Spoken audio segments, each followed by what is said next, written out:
Столкнулся, короче, с такой проблемой. Купил себе я уж 638-ю. Ну, была слабая компрессия, плохо заводился.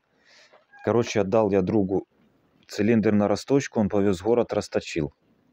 По 4-й ремонт. Купил я, значит, новые поршневые.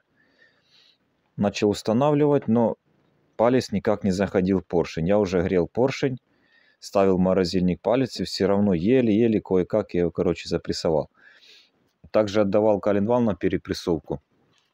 Поменяли подшипники, цафы, устранили шат.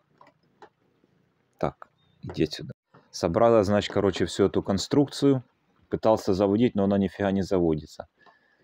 И таскали этот мотоцикл на буксир, и все, вроде бы схватывает, но не заводится, короче. Стал мерять компрессию. Компрессор показал 6 килограмм давления. Я думаю, что этого мало на заводку. Не знаю, в чем причина.